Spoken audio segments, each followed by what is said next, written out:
Hey guys, what's up? It's Mike and welcome to the Duelists of the Roses final finale. Final finale bonus episode.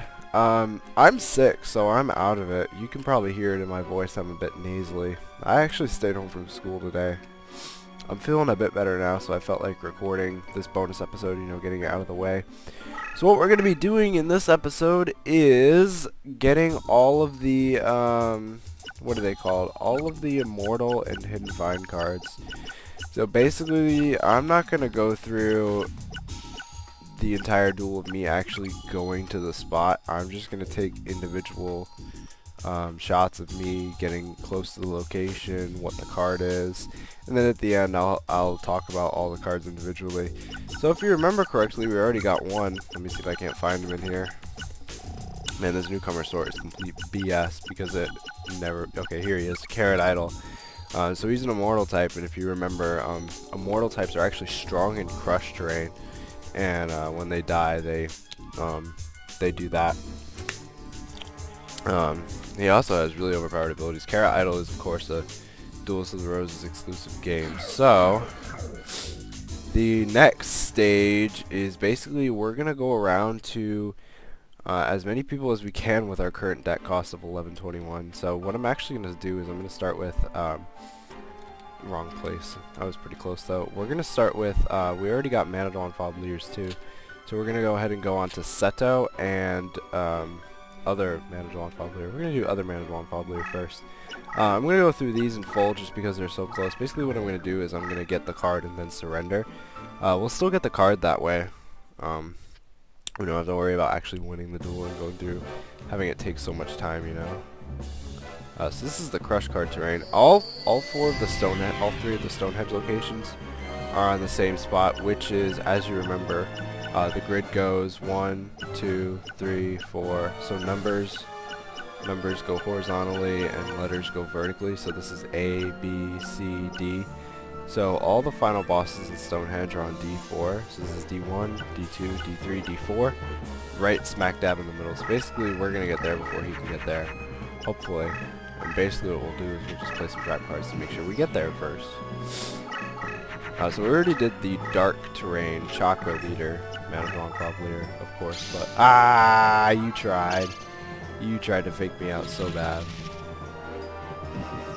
Oh, that's cute. That's really cute. He really did try though. Basically I have to get rid of that card now though. I guess I'll just use Insect Imitation. Because that can still trigger, but I mean, he still tried at least, so. He's got Ryoku.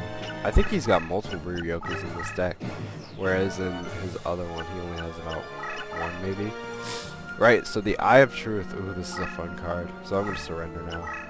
I don't care about the losses, because, Eye of Truth, if I remember correctly, lets you see your opponent's hand.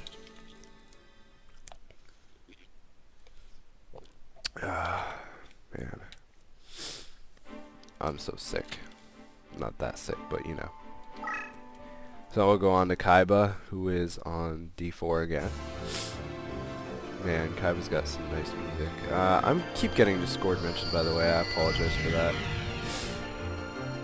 So, same spot. Except we don't have any cool trap cards to send out first, so, I mean,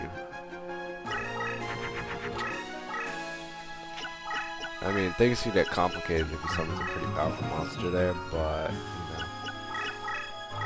it's his first turn. More than likely he won't. So just to, make sure, I'll do this. I'll let him attack that. Like I said, I don't care about winning or losing because I'm just here to get the card. Whoa! Okay. Okay, well, it's a good thing I have this, which will take care of you very easily. Sky Dragon, wow, that's pretty powerful. Wait, I think I have that card, actually. So, sorry, Suijin, but you're just gonna get overridden. And Moisture Creature discovered. This is another immortal monster with some pretty beefy specs. I think I used to have this card, too. That is an actual card, so surrender again. So that crosses off all of the final bosses. So pretty much now I'm just gonna go do as many as I can and go over their locations and whatnot. I think what I'm going to do is I'm going to do all of the weak ones first. So weak is in Bakura and Necromancer, and then kind of go from there. So yeah, I'll see you guys when I finally come across those cards. So yeah. Alright, so I decided I'd start with arguably the hardest one to get. This is Necromancer and Exeter. He's got the 794 deck cost, which is the second lowest compared to Bakura. So, and best of all, his square is all the way up in A1, which is where he default retreats to. So as you can see, I've gotten myself into quite a bit of a pickle. If I wasn't ordinarily just, you know, if I actually cared about this duel, you know, I'd be in some deep shit. But you know, I don't. Wait. Necromancer A1 Eternal. Oh, I already got Eternal Rest. Oh. Yeah, because I've already gotten Eternal Rest, so I just went through all of this for nothing. But yeah, this is where the card is. I already got Eternal Rest through the slots somehow, so I didn't cheat for it, I swear, but yeah, that's that. I guess we'll just surrender this duel now then. Eternal Rest destroys all zombie monsters on the field, like permanently. So yeah. Next is Bakura. Alright, so I was a bit stupid and I set oh my god, I still can't get over the fact that I actually have this now, but I don't have all the things necessary. Anyway, I was a bit stupid, and the reason, well, I didn't get the hidden card. I went through this whole thing, I even recorded it and everything, with Suijin as my deck leader. Realized Suijin doesn't have the hidden card find ability, moved onto the square, and cried a little. But I still won't get Eternal Rest because I already have Eternal Rest, so here's Shape Snatch. He's another immortal card. I'm not entirely sure what his ability is, but we'll go over it in the end. So this was for Bakura, whose square was on A7. It's similar to Necromancer, but you know, well, yeah, because he doesn't really retreat into that corner. Usually he'll actually usually retreat into the center here, unless you drive him off. Then he'll go over to the side, but he never really ever goes on here. I did have to sacrifice a Dungeon Worm to get here though, so yeah, that's Bakura.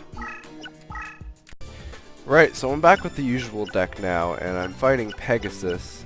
His is on A4, which is right where his deck leader sits, so you literally have to get into this huge mess. So to ease it, I played my 2 Yami cards, played one here, and then one about right here. So here is my Suijin on the spot we need to be at, so we're going to go there now. And we got Electromagnetic Bagworm, again, another immortal card. So I guess we'll go right on to the next one then. Alright, so I'm here at Labyrinth Ruler now. His is of course in A7, you know, one of the most annoying places to get to. And he has Catapult Turtle, which I'm actually not sure if this is an immortal type or not, but I think it's still a pretty good card in this game. Probably works similar. I don't know, we'll go over that at the end, but yeah. Catapult Turtle for Labyrinth Ruler. Had to tone down my deck just a little bit, but I still got to keep my Carrot Idol in there. So yeah.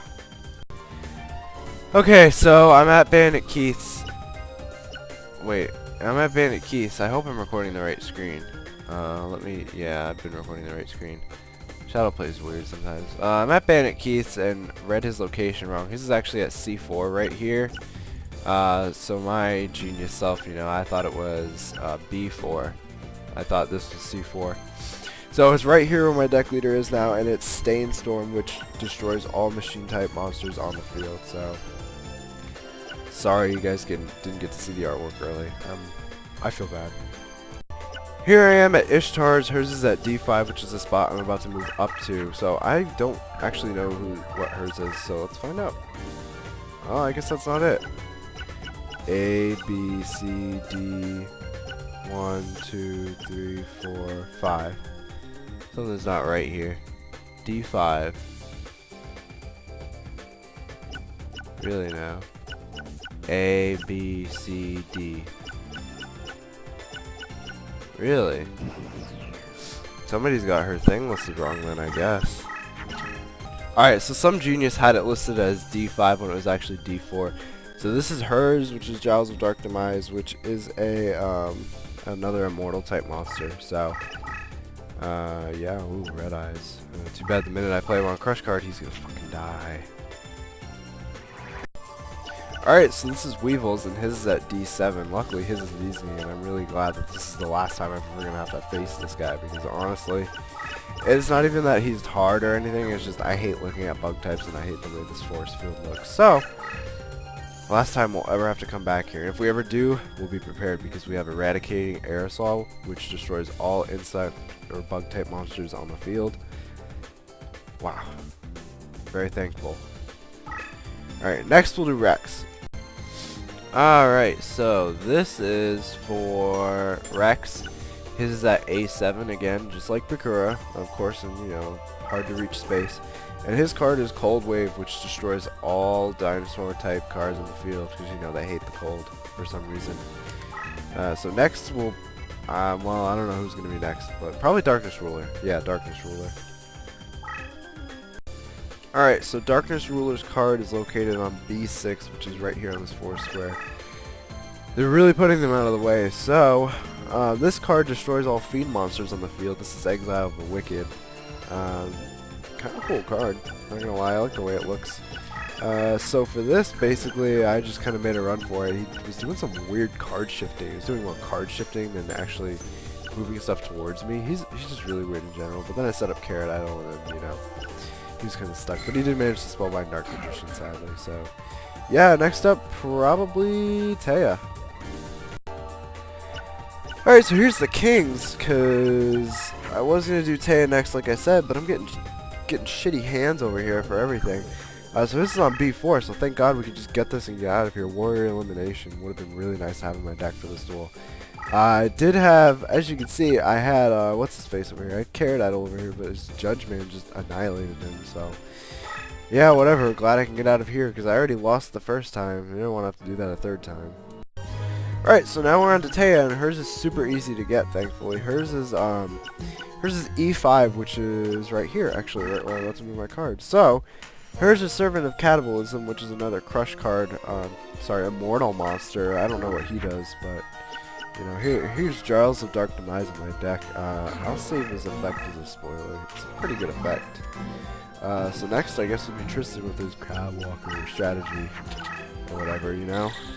Alright, so welcome to Tristan's Crab Walker field. His is actually right next to mine. His is on D5. So one above Taya, and his is actually Novox's Prayer, which is a ritual card that summons, I believe it summons Manadwan Favlier's deck leader. Skull Knight, I think that's what it summons. Skull Knight, I'm pretty sure. Or Chakra, I can't even remember. But yeah, now we'll just go on to mine now. We'll probably just do probably just do White Rose side in order. I already got all the ones. Whoa! Hello, I was not expecting that. Well, whatever, because I'm surrendering anyway, so. Oh, by the way, he also summoned Deer Deck, but his Deer Deck was stupid enough to attack, Rob Deer Deck. Was stupid enough to, attack my Spellbinding Circle, so yeah.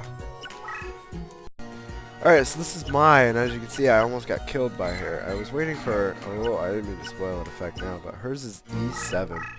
And hers is Dust Tornado, which I believe gets rid of all Winged Beast monsters, or wind monsters. I don't know, I'm never going to use most of these spell cards.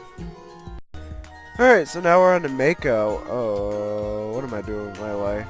Come on, so now we're on to Mako, and his is on E6, right next to Mise, which I think is really weird. And he has Time Eater, who looks really, really, really cool, actually. I can't wait to go over some of these effects, man. But yeah, now we'll go on to whoever's right up to you. Joey, yeah, that's who. Yeah.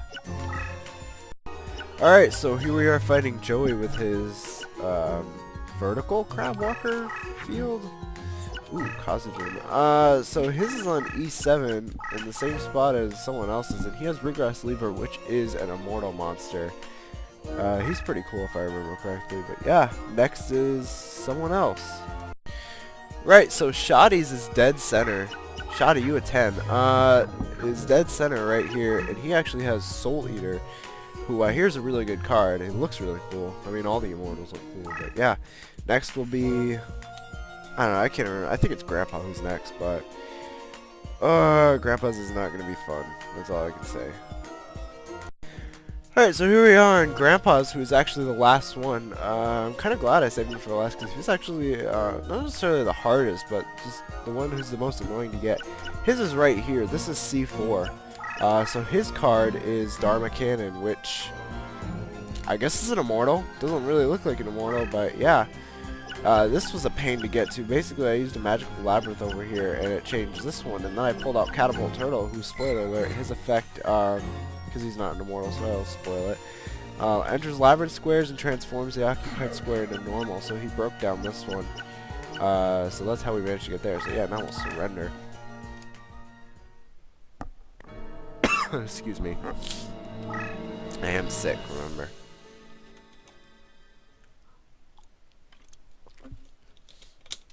Yeah, that was pretty awesome. Finally, like, legitimately getting all of the immortal cards in my deck. So now I'm just going to go over most of them. And then that'll basically be the end of the playthrough permanently. Okay, so Dharma Cannon isn't... oh, so he just works like Cannon Turtle. So Soul Eater is an immortal. When this card enters a turn face up and in the defense position, all monsters are removed from their respective graveyards, and the number of these cards removed are multiplied by 200 points. The result is added. Wow. Okay, so basically he literally eats stuff from the graveyard. Also his usual crush card one. Time Eater. When this card is in the face up defense position, the countdown speed for spellbound cards are doubled should a turn count be involved. So basically, 3 spell bindings turns into 6, 6 turns into 12. Something like that. I don't know, that's kind of overpowered. Regress Lever.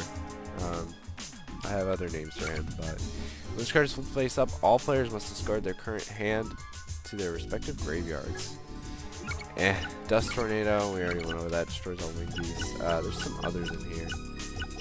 Come on, man. I told you this newcomers thing is like BS because it never works. Maybe I should just sort by immortals because we already know what all the, yeah, I'm just going to type sort by immortals. Let's see. If I were an immortal type, where would I be? Probably at the bottom. Oh my gosh, I'm so unprofessional. Here's Dust Tornado. Oh, wait, yeah, we already did that. Cold Wave, Eradicating Aerosol. For Elimination. Eye of Truth reveals, display the opponent's hand face up for 5 seconds. Kind of awesome. I've gotten that before without hidden card find. Moisture Creature. While this card is in face up defense position, the opposing leader's powers are rendered ineffective. So this would be cool against Kaiba. Servant of Catabolism. While this card is in face up defense position, an additional point is added each turn during the recovery of the player's summoning points. So I don't know if that's for both, but instead of gaining back 3, you gain back 4. Time Eater, we already talked about him. Electromagnetic Bagworm. While this card is face up, a player gains control of all opposing machine monsters for the turn in play. Really bad against Bandit Keith. Snatch. So this copies the enemy deck leader's attack for attacks on your own leader's defense.